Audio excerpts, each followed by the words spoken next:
കേരളം ഇന്നുണർന്നത് ആ ഭീകരമായ വാർത്ത കേട്ടാണ്. സംസ്ഥാനത്തെ ഒരു പമ്പിലും പെട്രോളില്ല, ഡീസലില്ല. വരാനിരിക്കുന്നത് ചരിത്രത്തിലെ ഏറ്റവും നിശബ്ദമായ 365 ദിവസങ്ങളാണ്. കേരളത്തിന്റെ സാമ്പത്തിക നട്ടെല്ലൊടിയുമോ, അതോ നാം പുതിയൊരു അതിജീവന വഴി കണ്ടെത്തുമോ? ഇന്ധനമില്ലാത്ത കേരളത്തിന്റെ 365 ദിവസത്തെ ആ കഥ ഇവിടെ തുടങ്ങുന്നു. സംസ്ഥാനത്തെ പമ്പുകളിൽ നോ സ്റ്റോക്ക് എന്ന ബോർഡുകൾ ഉയർന്നതോടെ മലയാളി ഞെട്ടിപ്പോയി. ഒരു തുള്ളി ഇന്ധനം പോലും ഇല്ലാത്ത അവസ്ഥ. പെട്ടെന്ന് തന്നെ റോഡുകൾ നിശ്ചലമായി. തിരക്കേറിയ ജംഗ്ഷനുകൾ വിജനമായി മാറി. KSRTC ബസ്സുകളും പ്രൈവറ്റ് ബസ്സുകളും ഡിപ്പോകളിൽ കട്ടപ്പുറത്തായതോടെ കേരളത്തിന്റെ ചലനം പാതി വഴിയിൽ നിലച്ചു. വഴിയിൽ കുടുങ്ങിയ രോഗികളെ കൊണ്ടുപോകാൻ ആംബുലൻസുകൾക്ക് പോലും ഇന്ധനമില്ലാതെ വന്നത് വലിയൊരു ആരോഗ്യ പ്രതിസന്ധിയുണ്ടാക്കി. സർക്കാർ ഉടൻ തന്നെ വിദ്യാഭ്യാസ സ്ഥാപനങ്ങൾക്ക് അവധി നൽകി. ഓഫീസുകൾ മുഴുവൻ വർക്ക് ഫ്രം ഹോമിലേക്ക് മാറി. ഇതോടെ ഇലക്ട്രിക് വാഹനങ്ങളുടെ ഡിമാൻഡ് കുതിച്ചുയർന്നു. ഒരു പഴയ ഇലക്ട്രിക് സ്കൂട്ടറിന് പോലും വിപണിയിൽ ലക്ഷങ്ങൾ വിലയായി. വീടിന്റെ മൂലയിൽ പൊടിപിടിച്ചു കിടന്ന പഴയ സൈക്കിളുകൾ എല്ലാവരും പുറത്തെടുത്തു.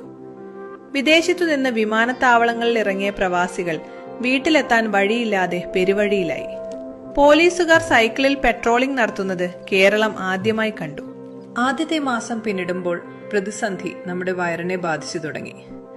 ചരക്ക് ലോറികൾ അതിർത്തികളിൽ കുടുങ്ങിയതോടെ കേരളത്തിലേക്കുള്ള ഭക്ഷണ വിതരണം പൂർണ്ണമായും നിലച്ചു. പച്ചക്കറിക്കും പലചരക്കിനും സ്വർണത്തേക്കാൾ വിലയായി. പാലും മുട്ടയും കിട്ടാക്കനിയായി മാറി. കടലിൽ പോകാൻ ഡീസൽ ഇല്ലാത്തതിനാൽ മത്സ്യബന്ധന ബോട്ടുകൾ പുഴകളിൽ കെട്ടിയിട്ടു. മീൻ വിപണി തകർന്നു. സിമന്റും മണലും വരാത്തതുകൊണ്ട് ലക്ഷക്കണക്കിന് നിർമ്മാണ പ്രവർത്തികൾ പാതി വഴിയിൽ സ്തംഭിച്ചു. വണ്ടികളില്ലാത്തതിനാൽ ഓൺലൈൻ ഡെലിവറി കമ്പനികൾ പൂട്ടിയതോടെ ആയിരക്കണക്കിന് യുവാക്കൾക്ക് ജോലി പോയി. ലാഭം കൊയ്യാൻ ചിലർ നടത്തുന്ന പൂർത്തിവെപ്പ് തടയാൻ റേഷൻ കടകളിൽ പോലീസ് കാവലേർപ്പെടുത്തി. സാധനവില താങ്ങാൻ കഴിയാതെ ഹോട്ടലുകൾ ഒന്നൊന്നായി പൂട്ടി. പട്ടിണി മാറ്റാൻ മലയാളി സ്വന്തം പറമ്പിൽ കൃഷി ചെയ്യാൻ നിർബന്ധിതനായി. പണത്തിന് വിലയില്ലാതെ വന്നതോടെ സാധനങ്ങൾക്ക് പകരം സാധനം കൈമാറുന്ന പഴയ ബാർട്ടർ സിസ്റ്റം ഗ്രാമങ്ങളിൽ തിരിച്ചെത്തി. 6 മാസം പിന്നിടുമ്പോൾ കേരളത്തിന്റെ സാമ്പത്തിക നട്ടെല്ല് ഒടിഞ്ഞു. ഇന്ധന നികുതി ഇല്ലാത്തതിനാൽ സർക്കാരിന് വരുമാനമില്ലാതായി. ശമ്പളവും പെൻഷനും മുടങ്ങി. ഡ്രൈവർമാർക്കും മെക്കാനിക്കുകൾക്കും ജോലി പോയതോടെ ആ കുടുംബങ്ങൾ വഴിയാധാരമായി. വണ്ടികൾ ഓടാത്തതിനാൽ ഇൻഷുറൻസ് കമ്പനികൾ വൻ നഷ്ടത്തിലായി.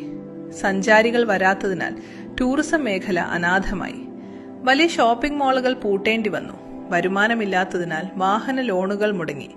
ചിലവ് താങ്ങാൻ വയ്യാതെ ആളുകൾ നഗരങ്ങൾ വിട്ട് ഗ്രാമങ്ങളിലേക്ക് മടങ്ങി. പക്ഷേ ഈ തകർച്ചയ്ക്കിടയിലും പ്രകൃതി ശ്വസിക്കുന്നുണ്ടായിരുന്നു. വായു മലിനീകരണം 90% കുറഞ്ഞു. പുകയില്ലാത്ത, ശബ്ദമില്ലാത്ത നഗരങ്ങൾ പിറന്നു. എല്ലാവരും നടക്കാൻ തുടങ്ങിയതോടെ മലയാളിയുടെ ആരോഗ്യനില മെച്ചപ്പെട്ടു. ഹോസ്പിറ്റലുകളിലെ തിരക്ക് പതുക്കെ കുറഞ്ഞു തുടങ്ങി. 10ാം മാസം കേരളം അതിന്റെ പഴയ പച്ചപ്പിലേക്ക് മടങ്ങി.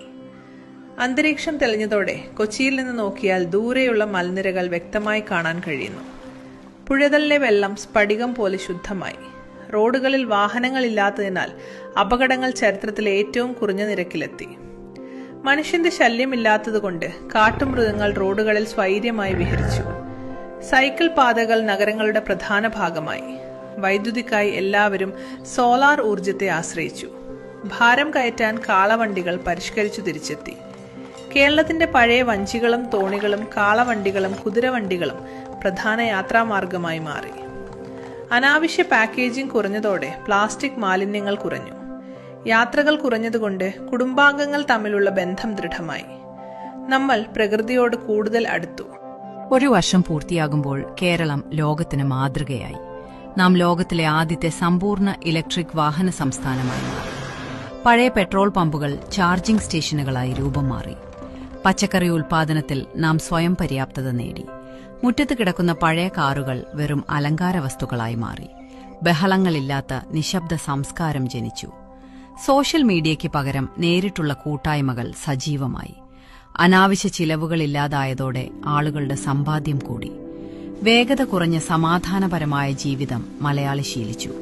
പ്രകൃതിയെ സംരക്ഷിക്കേണ്ടതിന്റെ വില നാം തിരിച്ചറിഞ്ഞു. ഇന്ധനം തിരിച്ചെത്തിയാലും പഴയ വിനാശകരമായ വഴികളിലേക്ക് മലയാളി ഇനി പോകില്ല. ഒരു പുതിയ കേരളത്തിന്റെ ഉദയം ഇവിടെ സംഭവിക്കുന്നു. പ്രകൃതിയും മനുഷ്യനും ഒന്നായി മാറുന്ന പുതിയ യുഗം. പെട്രോളും ഡീസലും ഇല്ലാത്ത ഒരു വർഷം നമ്മളെ പഠിപ്പിച്ചതെന്താണ്?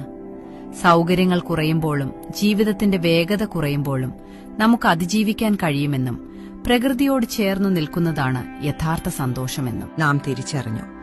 ഈ 365 ദിവസങ്ങൾ വെറുമൊരു പ്രതിസന്ധിയായിരുന്നില്ല, മറിച്ച് വരാനിരിക്കുന്ന ഒരു പുതിയ യുഗത്തിലേക്കുള്ള ചുവടുവെപ്പായിരുന്നു.